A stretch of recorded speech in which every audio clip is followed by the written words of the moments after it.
looking at the clock on the wall, and it says 16 or 17 hours, so I'm going to start. I think our bell ringer may come in just a second. Brother Ricky's going to lead us, if you'll turn to in your songbooks to number 401. 401. Ricky Hurst is going to lead us in that, and following that, Brother Bruce is going to lead us in a word of prayer.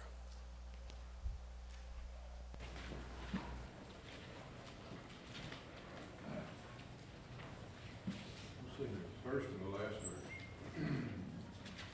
Live for Jesus, oh my brother, his disciple ever be. Render not to any other what alone the Lord should be. Live for Jesus, live for Jesus, give them all thou hast to give.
All right.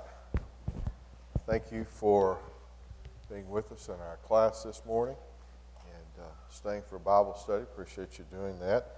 We are studying from 1 Peter, and in just a few moments we're going to start with chapter 2 of 1 Peter. We're going to start with verse 13. However, I want to take us back to last week. I want to make sure that something is clear. Brother Joe and I were discussing something following class, and I want to make sure this is very clear here too. I was trying to go back, and if you'll recall last week we talked about the lively stones and the living stone, and the verses here that Peter is referring to, and referring to that as being Christ. And in reference to that, it's Peter's good confession. So I'm going to ask you, if you will, turn with me for just a few moments back to Matthew chapter 16. Matthew chapter 16.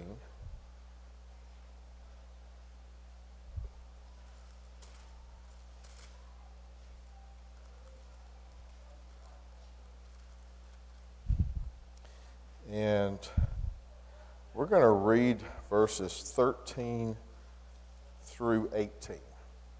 Matthew 16, verses 13 through 18. When Jesus came into the coast of Caesarea Philippi, he asked his disciples, saying, "Whom do men say that I, the Son of Man, am?" And they said, "Some say that thou art John the Baptist, some Elias, and others Jeremiah, or one of the prophets." And he said unto them, "But whom say ye that I am?" And Simon Peter answered and said, "Thou art the Christ, the Son of the living God." And Jesus answered and said unto him, Blessed art thou, Simon Bar-Jonah, for flesh and blood hath not revealed it unto thee, but my Father which is in heaven. And verse 18 is very key here. And I say also unto thee, that thou art Peter, and upon this rock I will build my church. Now I want to ask the question there, what or who is the rock of the church? Okay? The confession of the truth of Christ. Okay, thank you. Son of God. It's not Peter. Okay? I want to make sure we make that point. And the reason I want to make that point is that in Catholicism, they will use this verse to try to justify, if you will, why Peter was the first pope. Okay? And so, let's go back and look at 18 one more time. And I said, and I say also unto thee, that thou art Peter, and upon this rock, not you the rock, Peter, but upon this rock, upon his confession and the statement and the truth that is, that Jesus Christ is the Son of God. And so I want to make sure we brushed over that. I hit it a few times in talking about the stone, the cornerstone, and all those examples there where Peter were talking about. But I wanted to make sure that I didn't leave that, unattended. So appreciate Joe picking up on that and bringing that to my attention. So, Christ is that stone. And again, here's that rock. And back here too, if you will, go back to 1 Peter now in chapter 2, those verses there, 4 through 12 that we discussed last week, where we're talking about that cornerstone, the chief cornerstone, again, being Christ. So I want to pick up there. I want to start with verses 13 and 14. Peter's going to change the subject matter here just a little bit. He's going to talk about being in submission to rulers. And so let's start with verses 13 and 14. Submit yourselves to every ordinance of man for the Lord's sake, whether it be to the king as supreme, or unto governors, or unto them that are sent by him for the punishment of evildoers, and for the praise of them that do well. So the instruction here is that we are to submit to obey the laws of man, but with one qualifier. What's the one qualifier there that is there? Unto the Lord's sake, for the Lord's sake, and then also, as we know, as we're going to continue through these verses here, is to the extent that it does not conflict with God's law. Okay? So, for the Lord's sake, Jesus is still Lord. Peter asserted that we must obey God rather than men. He states that in Acts 5:29. So what does the verse mean to you? Tell me whenever you read this verse, in talking about men's laws and adhering to the king, in our country today, we would refer to that as the president. Our governors, we do have governors of our state. So what does that mean to you? Thoughts?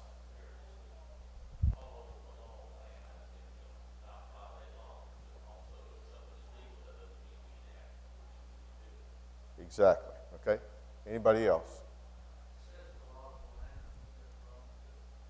Exactly. Every. Right. Sometimes Joe's comments, as though you couldn't hear, as the key word is every there, and that sometimes maybe one law is more important than another law. Okay? Anybody else? Do we sometimes think that sometimes there's, as long as they're not against God's word? Thank you. Exactly. Thank you. Good. You're right there with me then. So, the question then asks is, who allows these human governments to flourish? God does. God uses them. We can look back through Old Testament teaching and see where God used successful leadership of kings or governors or whatever the case may be. But he also used evil kingdoms to bring punishment as well. And so, God is in control of all those things. So human governments are a tool of God, as Brother Tim mentioned, as an alternative to the chaos that would exist. You can imagine it would be even worse if we didn't have some form of government. So I want to hit the point just very quickly. He's going to come back in verse 14 here, at verse 14, to punish those who wrong society's laws and to praise those who serve society well. Spit my words out. So I want to come back to that there. One that's probably most common to all of us, at least those of us in the audience who drive, is the speed limit. What is the speed limit, Bruce, on interstates, most interstates in most places? 70. So that means I can really do 75, right, Bruce? Wrong. For those of you who don't know, Bruce is retired state trooper now.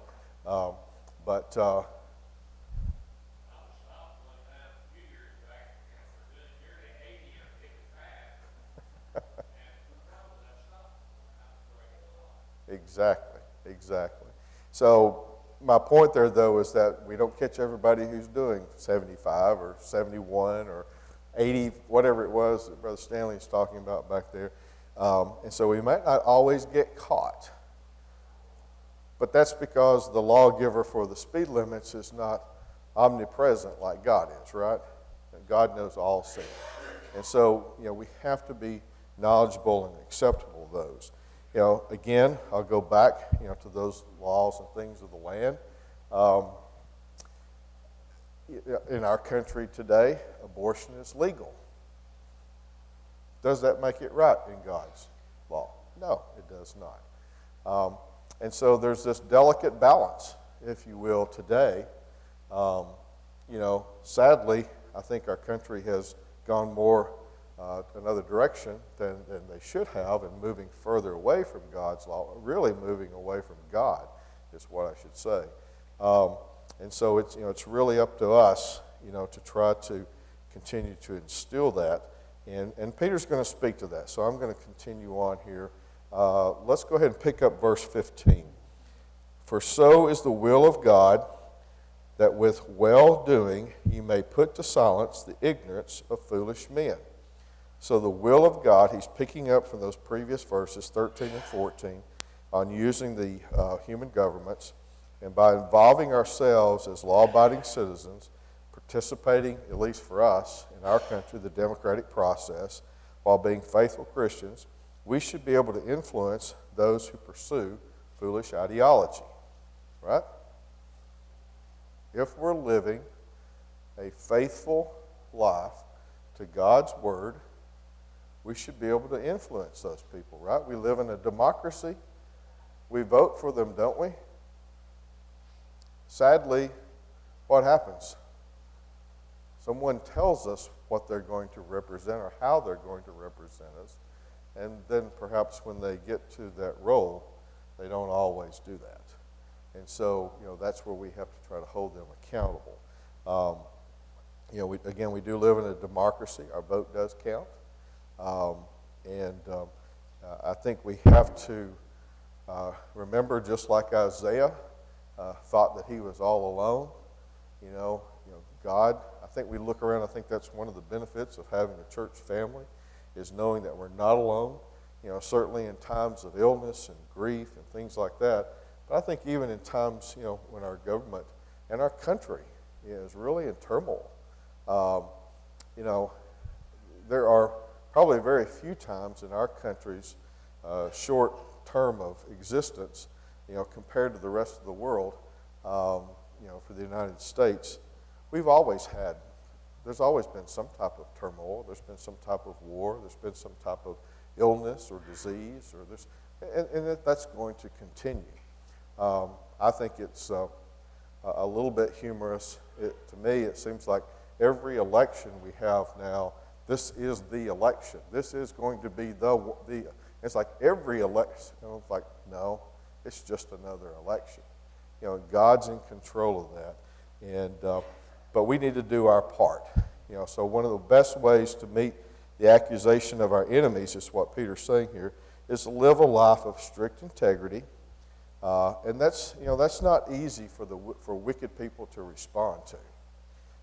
Whenever we're faithful to God's word, and we're following those things, and we're doing what is right, whether it's someone of the world who may be a part of wicked things, even they can look at someone who is faithful to God's word to know, that that's really the right thing to do. Do unto others as you would have them do unto you, right? If there's anyone wicked in the world, we could go to the prisons today and ask any one of the prisoners, is there something wrong with doing to others as you would have them do unto you? Even the prisoners are going to admit that. And so, it's very, very difficult for wicked people to respond. I believe that we should, actively participate in the affairs of our government. Now, I'm not saying that I think every one of us in here should hold office, but we do have the right to vote, and we do have the right to cast our vote, and we should vote. I think whenever you do have opportunity to meet with those people who represent us, you should tell them a couple of things, and I hope you're doing at least one of them. You should tell them you're praying for them. And then you should probably add in, and I hope you're doing this too, pray for them that they're making righteous decisions, that they're following God's law when making man's law. Okay? Very simple. And challenge them, to do so. There have been occasions, even in our own local government, out for sake of confidentiality, or not necessarily confidentiality, but just for the sake of not naming names, I guess. I witnessed one night one of our county officials, I believe, was really compelled by the words and the voices and the faces in the crowd that he voted against liquor in our county. I think he was compelled that because in his heart he looked around the room and he knew what the right answer was. The faces of the other gentlemen that were surrounding him helped amplify that because they suddenly turned red with anger, because it was almost as if they had already determined what their vote was going to be before they heard from the audience that night. That night, the audience who was there to oppose, the expansion of sale of liquor and beer in our county, and those who were for, those who were against, outnumbered 10, 20 to 1. There was not enough people. There's not enough room for everyone. People had to stand out in the hallway, and there were several ministers from faithful congregations that were able, and several individuals who got up and spoke that evening. And so, even when someone who may be wicked in what their thoughts or what their predetermined plans, when they hear the truth, it's hard to argue against it. And so I think we're compelled that we at least have to say that. And again, I realize we, in our country today, politicians are for the most part really not thought very highly of. And why is that? They're dishonest. How do you the old joke, how do you know if a politician's lying? He opens his mouth, okay, or her mouth. Unfortunately, I think there probably are a few out there, and I think it's our job to at least give them our opinion and point them back to God's righteousness. It's tragic that a lot of people just leave the decision making up to the lawmakers. There have been referendums that I know, again, when we were battling the sale of liquor and wine and beer in our county. They just didn't vote because they thought there was enough people who were going to come vote against it. They just didn't go vote. And what happened? I think I don't have to tell you, we lost. We lost on that. And so, we cannot compromise. We cannot waver on that. So let's keep going to verse 16. As free and not using your liberty for cloak of maliciousness, but as the servants of God. So Christian freedom must show itself, not in a license, but in willing obedience of the constituted authorities. If you're a Christian and you're strong in your faith, what can touch you in this world? Nothing.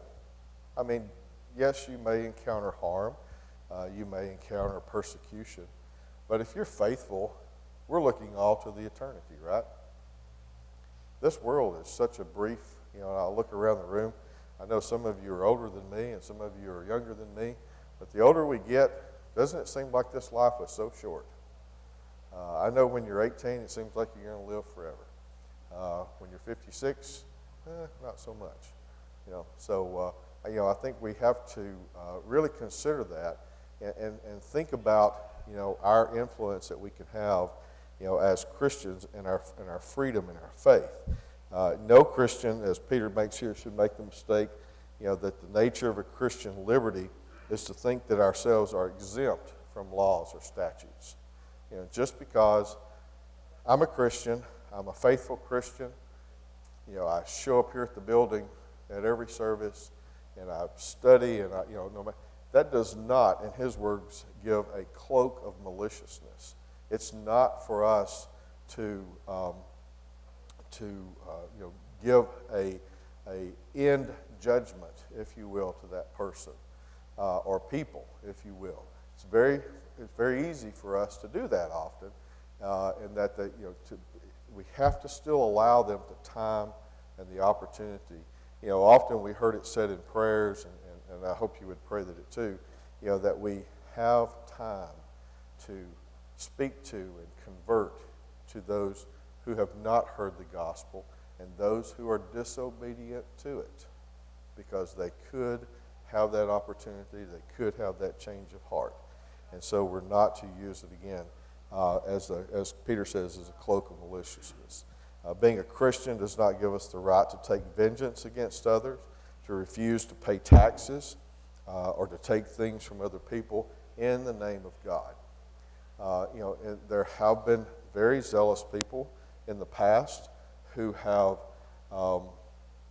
murdered, who have attacked, bombed, threatened, abortion clinics,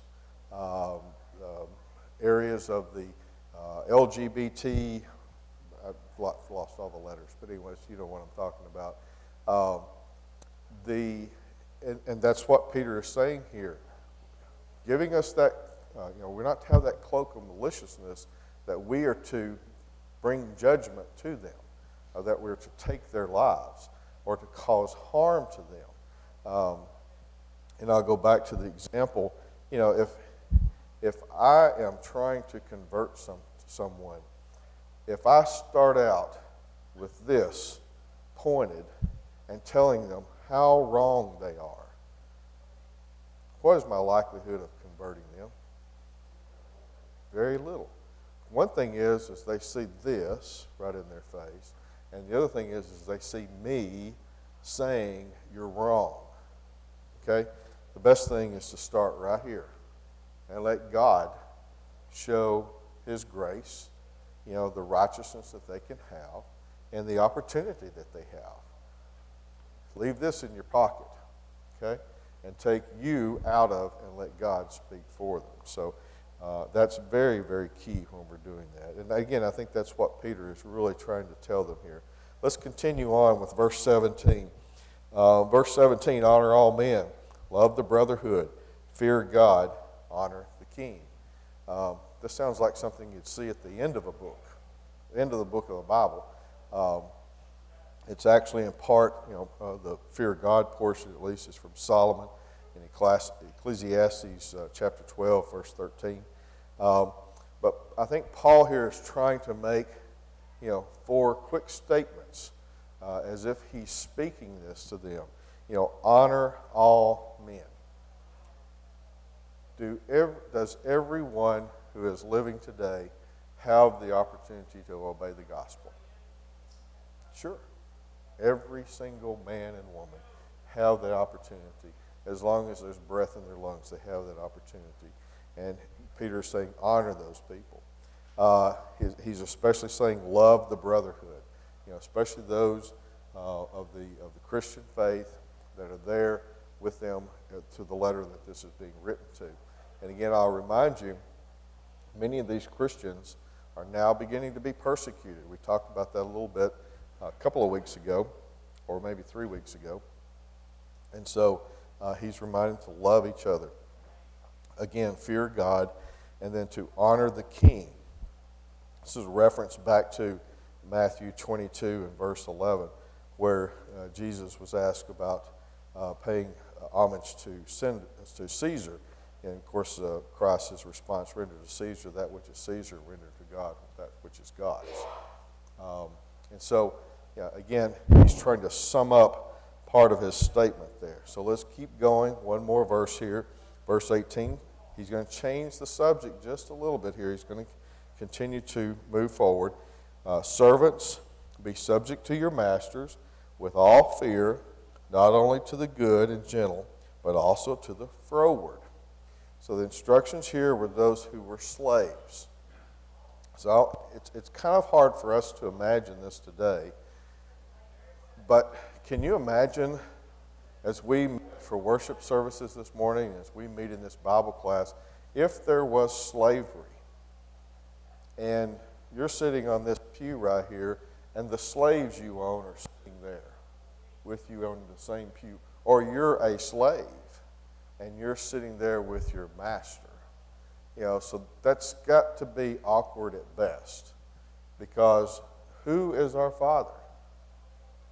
It doesn't matter if you're a slave owner, whatever the situation may be. God's our Father. God's who we're trying to bring honor to.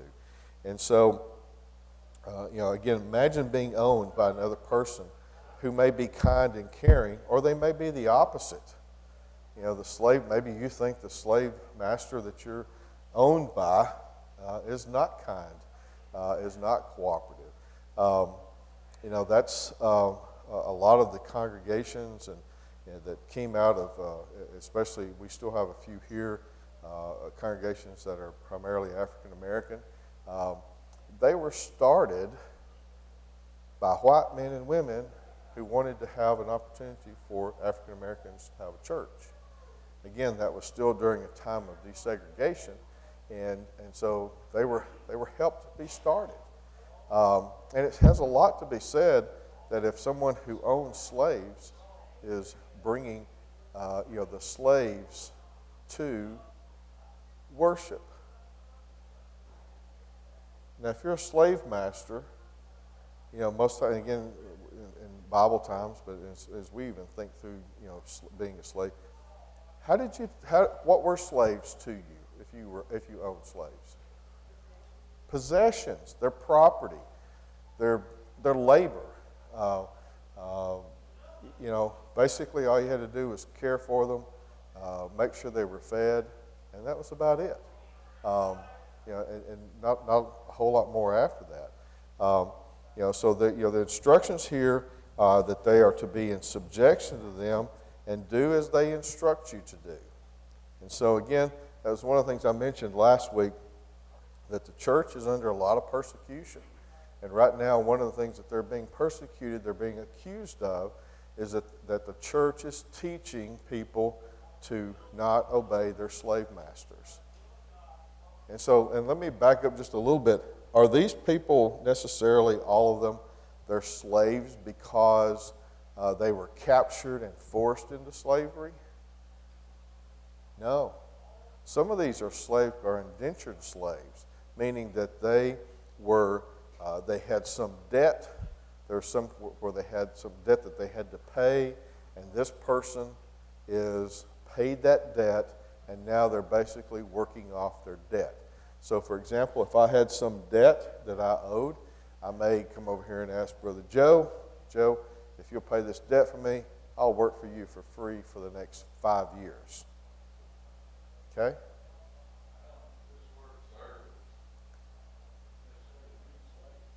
Not all. That's true. That's very true. I'm staying with the theme here. That I think that's where he's talking about it, and I'm glad you're going. So to your point, thank you. You took the words right out of my mouth. I was going to try to paint the picture a little bit there. So, are we not indentured slaves to an extent to our employers? Yeah. If we want to, make the house payment, put groceries on the table, pay the rent, pay the utilities, to a certain extent, we're servants, right? We've chosen to do that, just like we've chosen to be servants of the Lord. Okay, so. We need to continue here to get the whole idea here for what Peter's saying. But also, Peter says here, even to those that are forward or froward, meaning those who are crooked or perverse or unreasonable or perhaps even wicked. So let's keep going here a little bit more with verse 19 before our time gets away from us. For this is thankworthy if a man, for conscience toward God, endure grief, suffering, and suffering wrongfully. And so, acceptable to be in subjection to slave masters if it's grounded in the consciousness of God's presence. Okay? If you were a slave and you remained subject to bring honor to God, then you were honoring God and showing your honor to the slave master. Okay? So let's turn that back around. Again, for the most part, since we really have slavery certainly in our country today, although it still does exist in our world today, let's use it as our employer. Do we honor our supervisors and the companies or the organizations or whom we work for? We have an obligation to. That's what Peter is saying there, to that point, as being servants. Again, it could be that you're in the military, could be, who, if you will, for that argument as far as your employer, but mainly for our employers. If our employers are doing things unrighteously,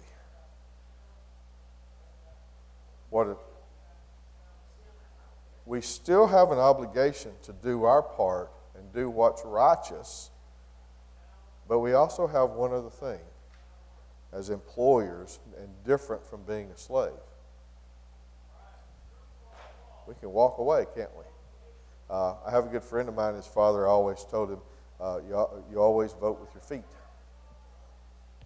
So, so you have that opportunity. If there's someone, if you're working for someone who is unrighteous and they're forcing you, and maybe you're standing up against that, you always have the opportunity to walk away. Sadly, I had to walk away from a job one time. I was being told to lie. I was being told I had to lie to the customers. And I could not do that. That's baseline number one for me as a child growing up. The consequences of lying are just the ramifications. Maybe I'm thinking back to the punishment that I got as a child when I lied. That's probably what was ringing as much, but I'm also thinking, I can't lie. So I wouldn't lie to the customers. And so when the customers would come back to the company and say, no, that's not what Alan Hughes is telling me, and he's telling me the truth, I was getting in trouble for that. And so I made the decision just to walk away.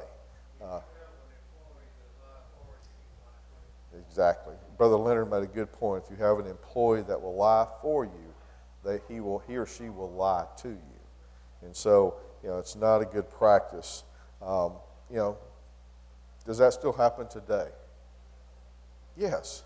The example I just gave you with myself only happened about 10 years ago. I think for the most part, a lot of employers really think about that. There are laws today that protect what are called whistleblowers, so that if a company is doing something that is wrong, but sometimes companies do things wrong, they're just not righteous. They're just not righteous. And it may not be that it's illegal. For many of you probably remember Before there was St. Thomas Rutherford, it was called Middle Tennessee Medical Center. Um, and right there toward the end, before the old building was taken down and the new building was built, Baptist and I forgot the other group, but it was a Catholic-owned group, owned the hospital, and they bought Middle Tennessee Medical Center. And their divisions on the issue of abortion alone were so much that one building was where the Baptists, and the other building was where the Catholics. And at the time, Catholics had already agreed that abortion was okay. I don't think it had even gone to the extent that it is today. But the Baptist organization strictly opposed that. So how do you think they got around that? Remember I told you they actually had two, if you remember the old Middle Tennessee Medical Center, there were two buildings. Abortions were done in this building, abortions weren't done in this building. This was the Baptist building, this was the Catholic building. So this one they allowed abortions in. Did that make it right? Don't you think I walked back and forth between both buildings and everybody else did all day long? In their own minds, that appeased them. And, you know, as I departed and as I left there, you know, the issue of abortion was growing more and more, and the hospital eventually did decide just to not perform abortions at the hospital anymore, which was a good decision, obviously. And so, you know, if we're only being subject for our own personal intent or desire or our benefit, then we're doing it for the wrong reason. We sometimes call doing that for eye service, or just appeasing. You know, when we see the boss come, yes sir, yes ma'am, and then as soon as they're gone, that guy, he always, you know, we're doing it. That's not doing it for the right reasons, obviously. Again, slavery for the most part is abolished in our world today. But why do you think, and just while we've got this verse here, why do you think it took God so long, you know, to get us to where we're at in the world today, and allow for even the Israelites to be in bondage? Why do you think it took 2,000 years from approximately from whenever Peter wrote this letter till today? And again, I'll tell you that slavery is not abolished. There is still slavery in the world today, so it's not completely gone. But why did it take so long in the United States? Were you going to say something later? Okay. I'm glad there's no answer, because I don't have an answer either. I don't know. It's God's will. You know, God allowed that to happen for a period of time, and you know, I'm glad today, you know, that we have laws in the books that prohibit that. But sadly, as I mentioned, our world is not free of slavery. Sadly, there are child slaves. There are probably even people who are indentured slaves to an extent. Those of us who are employed may refer to our employment as it being indentured slaves, but sadly, there are still slaves. And the same thing would be true about, why does God allow for the potential for nuclear destruction to happen? We don't talk about that much anymore, but my generation, we were always trained and always thought about when someone pushes the button over there and we push the button over here, and what happens to the world whenever everything comes to an end. Why does God even allow, why did God allow these men and women to develop this type of a weapon to be again, we don't know the answer to that. Same thing as far as terrorism, evil acts that are happening, wherever they may happen in the world. We don't know the answers to those questions. So let's keep going. Verse 20. For what glory is it when ye be buffeted for your faults? You shall take it patiently. But if when you do well and suffer for it, you take it patiently, and this is acceptable to God. Again, this is referring to the Beatitudes in Matthew 5:10. We suffer for our faults. We can learn to overcome these, avoid certain circumstances, and we can simply be prepared to know our faults and manage our lives accordingly. So, the verse there, buffeted for our faults. Is there anybody in here who doesn't have a fault? Raise your hand. Not me. No, we all have faults. So, those of us who are wise enough, try to understand our faults. Sometimes we don't want to call it a fault. We call it a weakness or a strength.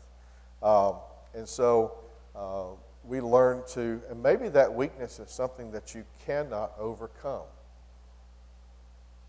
Right? Maybe there's something, maybe you have some weakness, whatever that may be, physical, mental, whatever it may be, and you just simply cannot overcome that. And that can be true. But those that you can, certainly there's certain, avoiding certain circumstances. So, if I have an addiction to chocolate, I shouldn't go tour the Hershey's plant in Hershey, Pennsylvania, okay? That's going to just, so it makes sense, don't do those things. If I have an aversion to alcohol, should I hang out in bars? No. So it makes sense to some of those things. But some of them are not quite always as obvious. And sometimes we have to challenge ourselves, to really look at our faults, or again, we'll say our strengths and our weaknesses. Do we sometimes suffer even when we do those things that are good and well in the sight of God? Sure. Often we will. And so, we have to continue to, challenge ourselves and remember why we're doing it. Again, trying to teach somebody the gospel, trying to help them understand the gospel and giving them the opportunity to obey it, we have to continue it. How many millions or thousands or hundreds of thousands, how many times has a sermon ended in this pulpit where the plan of salvation has been given? Every single time. As elders of the congregation, that's a requirement. Of course, Tony and Jason, who work here with us all the time, know that, but we tell every minister who steps into this pulpit, you end with the plan of salvation. We always give opportunity for that. And so the same thing goes with suffering, for suffering in this world. I'll end on that thought that sometimes we use a wording today that no good deed goes unpunished. That's not necessarily true. We think that, not in this lifetime. Thank you. Sometimes but sometimes it comes back. And so we're getting up close to the top of the hour. I may still be able to get into verses 21 through 25. But verses 21 through 25 go together. But the company that I spoke to earlier that I left, maybe I should have been a little bit more patient and prayerful on it. But 30 days after I left, the person who was wanting me to lie got fired. So he's gone. A few other people that were a part of the deception that was going on in that company managed to leave. And about a year later after that, some of the people that I worked with, you want to come back to work with us? And the temptation was certainly there, but I decided no. No, I'm not going to go back. I was a part of this confrontation. I was a part of this. I said, but I'll support you guys and do whatever I can to help, through this and everything. And I still have a very good relationship. The company has made a complete 180 degree turn today, and that they're not doing things like they used to. They actually have plans in place. And there was a person who was a whistleblower who actually, I just walked away. So with that, we'll pick up with verse 21 next week. Thanks.